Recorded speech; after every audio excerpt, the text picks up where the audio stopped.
I'm Michael Weiler, and I'm Provincial of the California Province. And we're standing in front of Sacred Heart Jesuit Center, which is our retirement infirmary right now, but used to be our novitiate and juniorate back before 1968. The California Province is mostly the southwestern states of the U.S., so California, Arizona, Nevada, Utah, and Hawaii.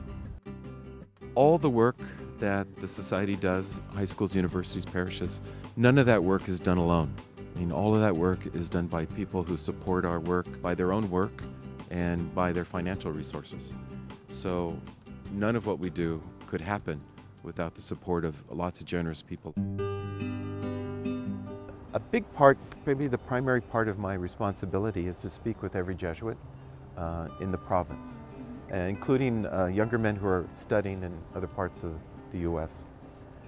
And that has been wonderful when you get to hear intimately somebody's relationship with God, what drives his life, what makes his work meaningful. To do this with more than 300 guys, it's a wonderful experience. To be able to talk to anybody like that. I usually leave a visit excited, happy, so that's quite wonderful.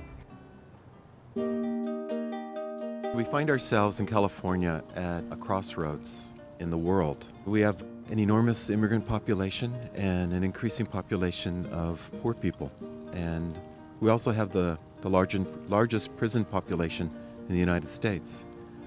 And so in recent years, we've made efforts to extend our care for all those groups, especially Mike Kennedy with the Jesuit Initiative for Juveniles is looking at the fact that so many juveniles are sentenced to life without the possibility of parole. We have a project on the border in Nogales, Arizona, called the Kino Border Initiative, and we offer food and basic necessities and listen to their stories. Traditionally, the Society of Jesus has been involved in education and in missionary work, and that missionary work is still very vital. We also have a very wonderful, robust exchange of faculty between Jesuit universities and Chinese universities.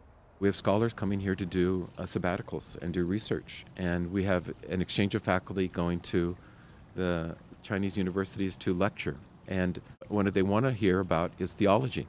They want to hear about religion. China is exciting, full of energy, optimistic, moving towards the future, and to be a part of that.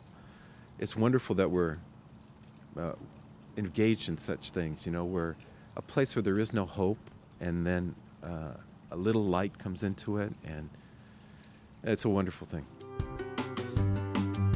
There's so much changing in the world, changing in the way we relate to people, changing the way we communicate with people, perspectives on meaning in life, also tremendous need and hunger, and so it's a great time to be involved in that. We're called to get involved and get into the messiness of the world and to see if we can do just a little bit of good.